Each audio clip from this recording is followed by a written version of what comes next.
3 steps to a great goblet squat. Number 1, the grip of the kettlebell or dumbbell. We're going to be using a kettlebell in our demonstration. You can grip it by the handles, or you can use the more commonly used grip style, and that is the bottoms up position. This is going to look like a goblet, hence the name goblet squat.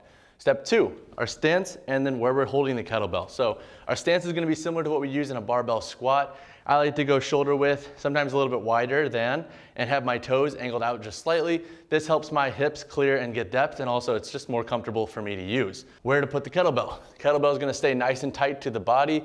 Elbows in, we don't want those elbows flaring out, otherwise we could run into some error with bumping into the knees as we perform the squat portion of this movement. So kettlebell is nice and tight, our elbows are in. Step 3, we have our stance, we have that kettlebell nice and tight to the body. Now we're going to think about unlocking the knees, we're going to grip the floor fully with our feet, and then we're going to take a nice big deep belly breath. We're going to really brace and push that air into our obliques and our rectus abdominis, and that's going to help us maintain the upright torso, and it's going to help us perform this movement in a better manner, similar to a barbell squat.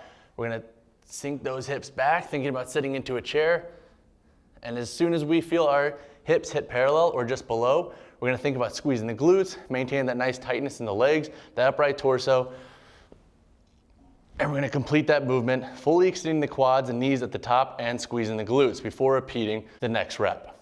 2 things to avoid when doing the goblet squat is number 1, having that kettlebell or dumbbell come off the body, especially in the hole of the squat. If it's coming off our body, we can risk having that chest fall forward and having our hips shoot up too quickly. We want to obviously avoid that.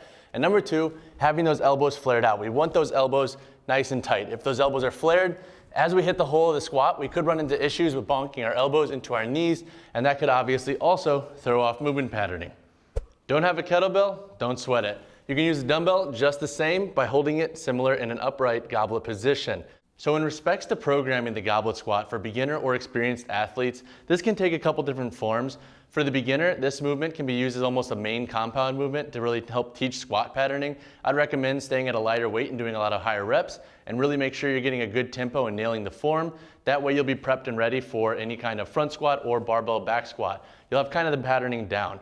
For experienced athletes, you can use the goblet squat as a warm-up, as a prereq before you get under the bar. You can use it as a burnout towards the end of workouts, performing them with higher reps and lower weight, or you can use them for tempos and holds if you're struggling, let's say, keeping that torso upright in the front squat. You can do, let's say, like a 5-second eccentric, and then hold at the bottom for 2 seconds to really nail down your timing and your tempo. And those are only a couple methods that experienced athletes and beginners can use the goblet squat. If you want to learn more about the goblet squat and the other ways to use them in your program, make sure to Google BarBend and goblet squat.